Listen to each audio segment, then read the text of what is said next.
Hmm, 'di makatulog. Eh, yun nga yun, kaya nga tayo nandito sa reading na 'to 'no, at nagsasama-sama na naman tayo rito 'no, dahil meron ditong hindi makatulog 'no. And whoever this individual is definitely thinking about you, kung ba't ka niya iniisip, let's find out. Pero tingnan mo yan 'no, tingnan mo yung mga kamay niya. Maaaring yung work niya is related sa hands or baka creative siya or magaling yung hands niya sa pag-create ng mga arts and crafts. Okay, so just take how this resonates. Pero this person here is, actually I'm seeing him or her looking sa kanya ritong mga kamay. So parang meron siya ritong gustong, what's that word? Parang meron siya ritong gustong gawin, hindi gawin eh. Meron siya ritong gustong makuha gamit yung hands niya, no? Makamit gamit yung hands niya. Pero as I look at this one, nakikita ko rito na parang ano man yung kayang gawin ng hands niya, parang it's like hindi ito enough. Yeah. Parang, alam mo yung energy na parang kahit anong gawin nitong kamay ko na to, parang hindi ko ma-achieve yun eh. Parang hindi enough yung kakayanan ko, kind of thing. Yung mga ganyan. Alamin natin. Nangyayari.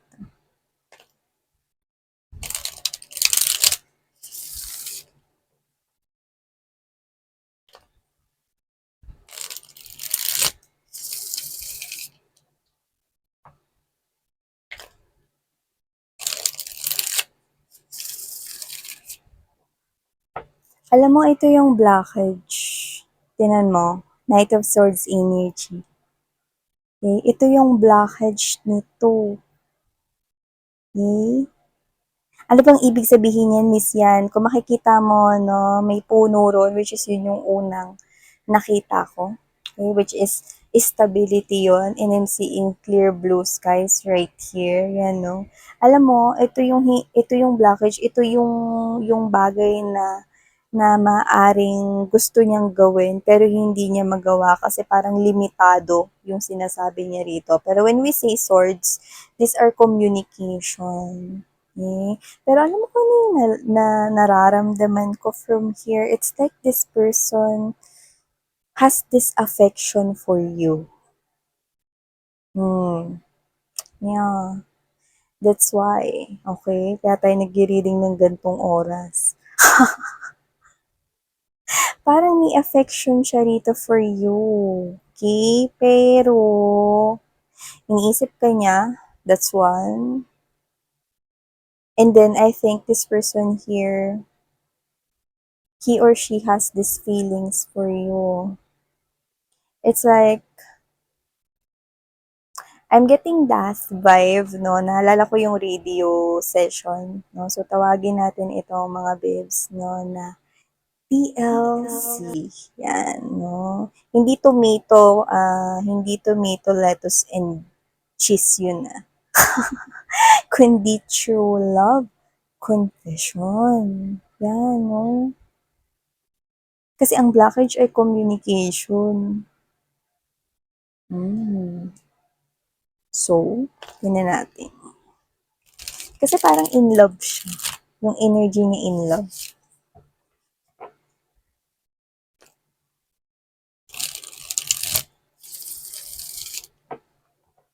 Tinan mo. Tinan mo. Mikot pa, 'di ba? Nine of Wands energy. This is the person here no na meron siya ritong worries. Okay, meron siya ritong worries. Nine of Wands energy. Ito yung si Boy Tabingi headband eh, 'di ba? Sa ating mga ibang tarot decks. Nine of Wands energy, marami siya ritong worries. Maraming mountains. Ayun no, may mountains. Okay, and kanina dun sa ating blockage, no, na Knight of Swords, no, may mountains din doon, kung napansin ninyo. Tingnan mo, no, with the 13, death is right here. Okay, maybe number 4 is something significant. But this person here is a family man or a family woman, no? Nakuha ko yun sa kanyang energy. At with this death card right here, mukhang may kailangan siya ritong i-end para magkaroon ng new beginning dito. Alamin natin yan. Dito sa ating true love confession. Yan. Tomato, lettuce, and cheese. Ano to? Morder. Morder kung saan. Burger shop. Yan. Alamin natin ano nangyayari rito.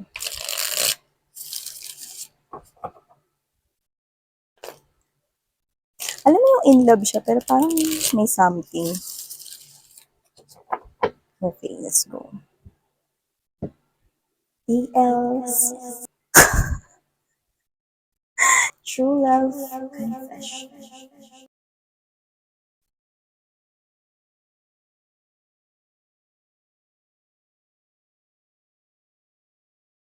Oh. Alam mo, iba yung energy niya, no? Kakaiba yung energy niya rito, no? So, ito yung klase ng energy na parang nanghihingi ng tulong, no? Pero hindi sa'yo.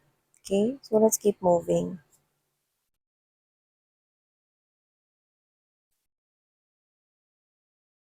You've got the two aces na agad, oh. Ace of Pentacles, okay? And the Ace of Swords. So, with the Four of Swords right here,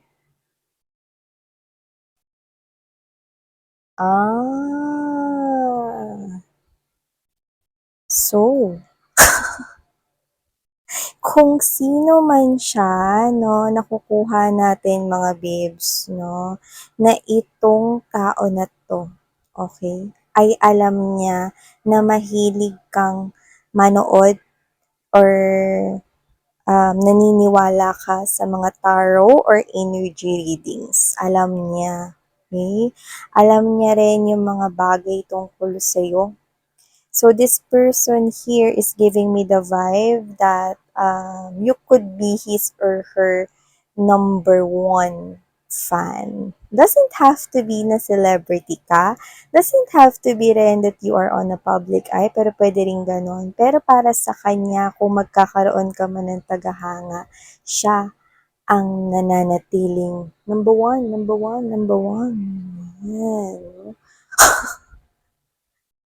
So, kung sino man ito no, na natapat dito sa ating TLC na content, nakikita ko rito that with the Queen of Wands energy, okay, hindi siya sa'yo humihingi ng tulong kundi sa akin. Sa akin, okay, or sa mga energy readers out there. No, natulungan siya rito kasi mga babes, no, sobra kanyang gusto. Kung gaano kalaki ang pagkahanga, pagkagusto niya sa iyo diyan, ganun din kalaki mga babes, no. I mean, ganun din kahina ang kanyang loob na aminin ito sa iyo. So yeah, mga babes, so I'm seeing this person here might be praying na mahagip yung energies niya, no? Nang sa gayon maiparating niya sa iyo ang kanyang damdamin, no? Na siya ay nagmamahal sa iyo. Alam mo, Ace of Swords energy, hindi niya kayang sabihin yung mga gusto niyang sabihin sa iyo, no? Kaya sinusulat niya na lang. Either sinusulat niya or tinatago niya sa sarili niya. Okay? Tingnan mo yan, no? Alam niya yung truth, kitang-kita niya na, no? At saka alam mong maganda, nung nakilala ka niya, nahanap niya raw yung sarili niya. Oh, sino to?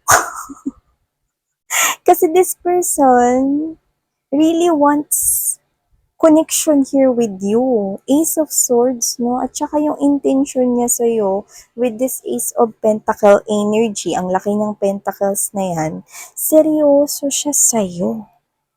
Alam niya na mahilig ka sa mga tarot readings, no, na parang siya ay nagpi-pray, nananalangin, no, na may makarinig na energy reader, no, may makahagip ng kanya ritong damdamin ng sa gayon sa pamamagitan ng ganito or sa pamamaraan na ganito, no, maiparating sa'yo, no, ang kanya ritong nararamdaman, no. So, this person here is actually giving me the permission to tell the initials to you. So, let me tell this to you. So I'm seeing letter C, I'm seeing letter L, I'm seeing number 1, I'm also seeing number 7, and also letter T.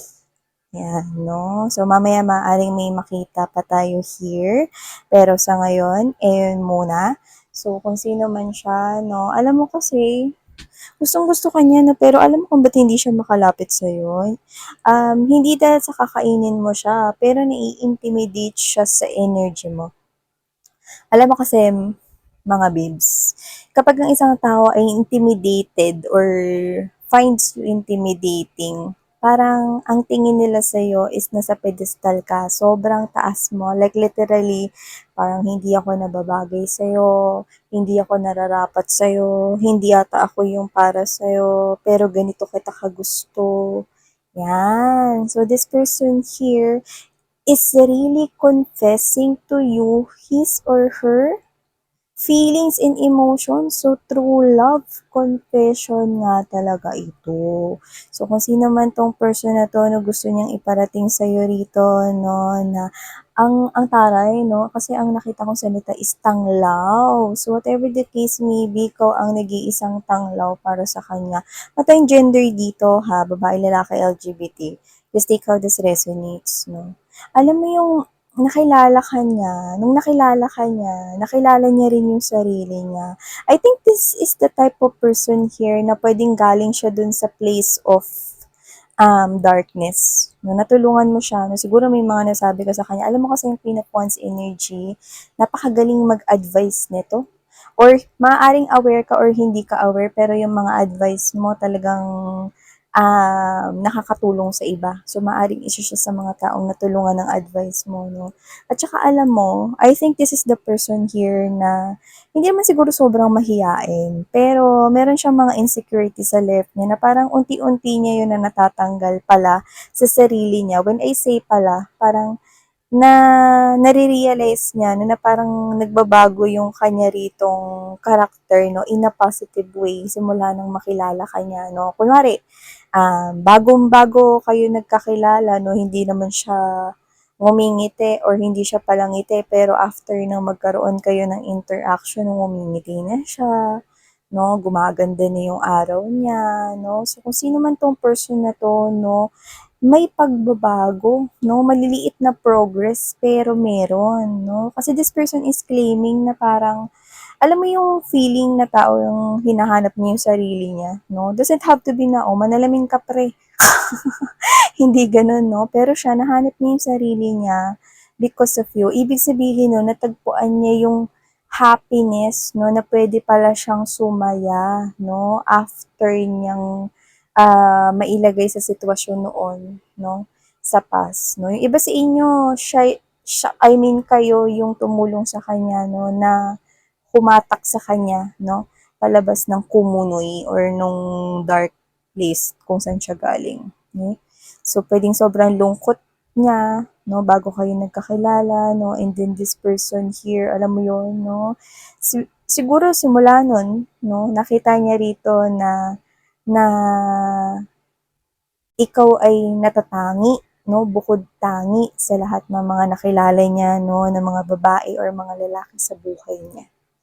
Yan, no, so, ang toroy, guys, no, sabi ko sa inyo eh, 5 of Swords, ang ganda. 10 of Cups energy right at the middle of this reading. And yes, okay. Tinan nyo, hindi na ako nagulat.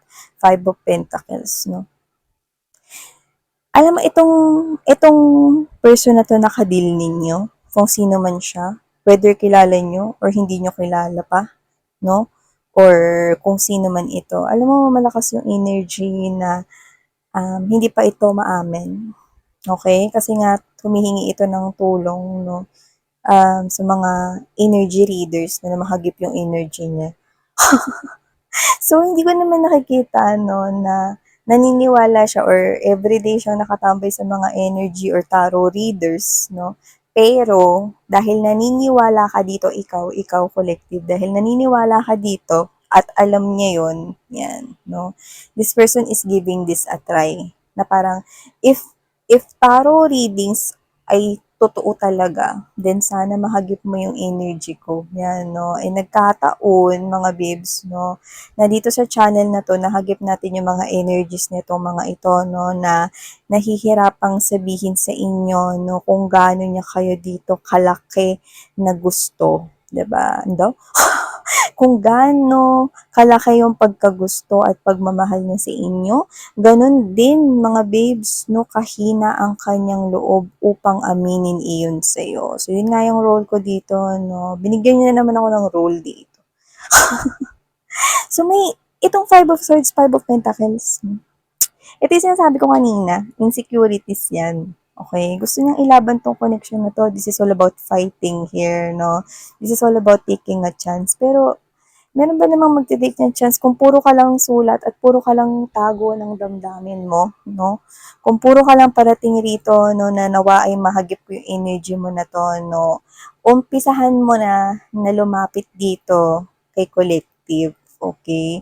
Kasi mas maganda pa rin na manggaling sa'yo mismo ang confession na iyan at hindi dito sa channel na to. Mas maganda kung maririnig yan ni collective sa iyong bibig, okay? So, maganda naman yung katangian nitong person na to, collective, mga mahal, no? Kasi right at the middle of this reading, the Ten of Cups energy, yan, itong tao na ito.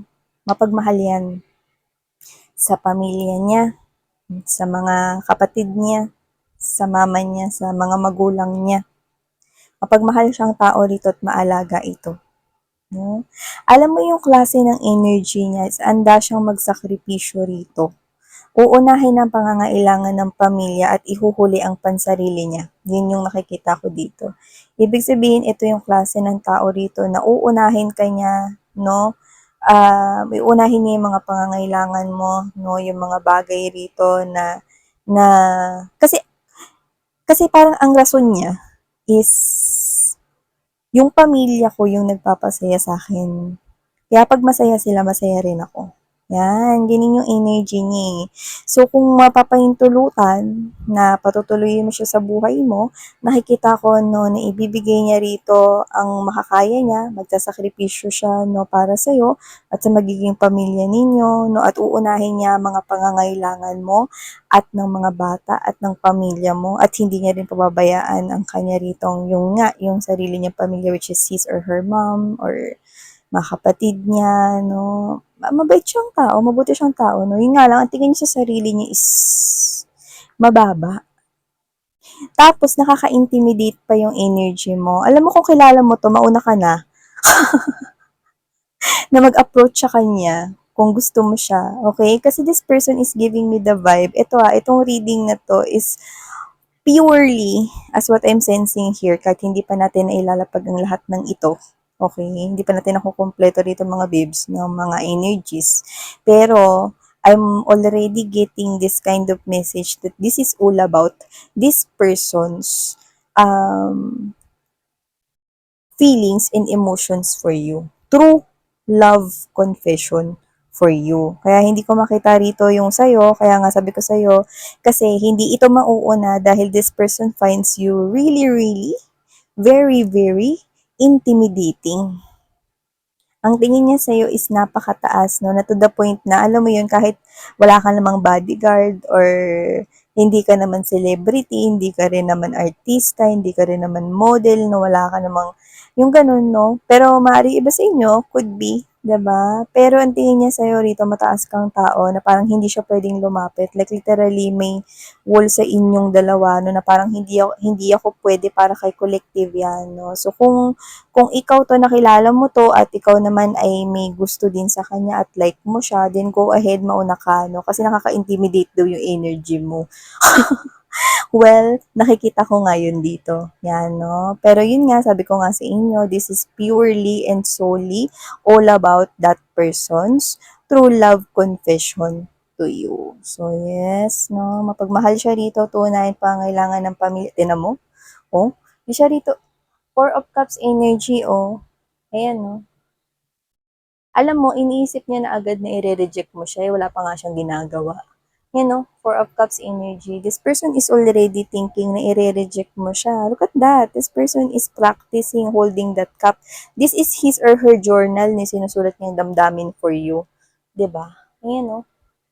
Parang, hindi kasi enough yung pera ko sa bangko, mas maganda yung posisyon ni Collective kaysa sa akin, ganito lang ako, yung mga ganun.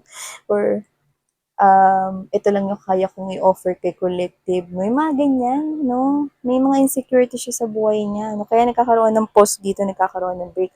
Hindi niya alam kung kailan siya mag-go. Tignan mo, may stoplight dyan, eh. Diba? Ayan. Oh, pero yung totoo, yung remote control, kaya niya namang kontrolin yung desisyon na yan. Napanghihinaan lang siya ng loob kasi kagaya nga ng sinabi ko sa inyo, kung gaano kalaki ang pagkagusto at pagmamahal niya sa'yo, no? Ganon din kahina yung loob niya. Yan. Diba? Oh, Knight of Pentacles energy tayo dito, no? Mabagal, no? Pero may progress. Nakita niya sa sarili niya na nag-iiba siya in a positive way dahil sa iyo. Simula na nakilala ka niya, no, parang nakilala niya rin yung sarili niya. Yes, no, I keep on saying that kasi yun eh. I think yun yung naging dahilan kung ba't kanya nasimulang magustuhan. Tapos kasi Queen of Wands lumalabas kayo rito eh. So, ibig sabihin, mga babes, no, maaring karamihan sa inyo, no, sa paningin niya kayo talaga yung pinaka-attractive at maganda. Pinaka-gwapo, pinaka sa lahat, no? Yan. So, kung sino man siya, no, gusto niya rito ng progress at pagbabago. Tsaka inaayos niya rin yung sarili niya rito, no? Pero wala pa siya dun sa point na sapat na tong ipon ko, yung mga ganun. Or wala pa siya sa point na kompleto na yung confidence niya, yung mga ganyan. So, kung sino man siya, I think kaya siya nagdarasal or kaya siya rito parang naghahangad na mahagip yung energy niya para maiparating to sa'yo, para magkaroon ka ng clue. Hindi para hintayin mo siya at abangan mo kung kailan siya aamin, no? Kasi baka mamaya, no, pumuti na yung uwak, di pa siya umamin, di ba? Kasi nga, this person finds you intimidating. Kaya nga sabi ko sa inyo, kung kilala niyo siya at like niyo siya, di mauna na kayo, di ba? Na mag-approach. Doesn't have to be naaamin kayo na gusto niyo rin siya, no? Kausap-usapin niyo lang, no? If you like this person, no, kausap-usapin niyo lang para mas maramdaman niya yung komportable siya, no? Para makita niya rito na baka pwedeng kami, para madagdagan yung confidence niya. Yan, no? So, yeah, see, Four of Pentacles once again. This person really is serious to you. Gusto niya talaga rito ng seryosong commitment with you, no? Kaya nga lang yung damdamin niya, mga babes, no, nakatago dyan, no, is yung mahalaga rito, no? Na I think yung mahalaga rito, mga babes, no, na tinutukoy, no, is yung intention niya sa'yo. Sincere siya eh, no? Wala akong masabi. Hindi ko nakikita na tatalikod sa responsibilidad niya at hindi ko rin nakikita no, na maghahanap siya rito ng iba. Hindi ko nakikita lulukuhin kayo niyan. Tinan mo, kinuha ko to mga babes, no, kahit na dapat tingnan na natin yung bottom of the deck. Kasi nasa stock siya. Eight of Swords. Nasa stock siya rito. Okay? Whether, ayun, kung titingnan mo, ito rin yung journal niya, no? Whether i-release niya na ba lahat ng sinulat niya ritong damdamin sa'yo. Doesn't have to be na writer siya or sinusulat niya talagang literal ha. Pero dyan kasi tinatago niya. Kaya tingnan mo may padlock yan, no? Parang diary. Yan yung damdamin niya, no? Tinatago niya yan, no? Let's see at the bottom of the deck, yo. See? Ace of Cups, tinatago niya yun, no? Naglampas-lampasan na rito, no? Yan, no? Canvas itong nasa likuran. Okay? Nag-uumapaw na yung pagmamahal niya sa'yo rito. The Sun. Sobrang happy siya sa presence mo rito. Nakikita ka rin niya as someone here na mahirap maabot. Okay? Para kang, alam mo yung, what's this? para kang isang malaking tao para sa kanya. No? Hindi yung literal na malaking tao, na malaki yung katawan or what. No? Like, mataas with high honor, parang ganun yung tingin niya sa'yo. Nasa pedestal, no? Tapos parang hindi pwedeng maging kayo, ganyan. Tinan mo to, search, diba? So, hindi niya alam kung kukontakin ka or magpapatuloy pa rin siya magsulat. Tinan mo, magsusulat pa rin siya. Oh. Ng emosyon at feelings niya rito. Diba? Pero kung sino ka man, nakikinig ka ngayon, no, and it so happen, no, nandito ka sa channel ko, na may gusto rito sa mga collectives ko, ayan, na iparating ko na ang damdamin mo para sa mga nakshis ko. Ngayon, lakasan mo ang loob mo, no, kasi, alam mo, nakikita ko willing ka na ilaban to eh. Okay, itong connection na to. Ngayon, ipatunayan mo sa kanila, no, kung gaano ka katapang. Yan, no. Alam mo, wag na lang siguro mong tingnan, no, na mare-reject ka. Isipin mo, no, na one day, no, nilakasan mo yung loob mo, okay? Na nagtapat ka sa babaeng minamahal mo o sa lalaking minamahal mo, no, gamit ang sarili mong lakas ng loob at galing sa bibig mo. 'Di ba? Hindi yung galing sa akin. Yung tusan mo pa ako dito. Hindi, lakasan mo yung loob mo, no? Para makita mo rito yung sagot. Kasi hindi ko makita rito ang damdamin ng mga nakshis ko sapagkat nilamon mo, nilamon ng damdamin mo, no, ang reading na ito for them. Pero kung sino ka man, no, good luck sa iyo, no? At ikaw naman, okay, collective, nak, no? Kung ikaw naman ay may gusto rito sa tao na to at kilala mo siya, no, mauna ka na mag-step forward. Huwag mo namang itodo. Magbigay ka lang ng sign and clues, no, sa kanya na like mo din siya, kung like mo siya. Okay?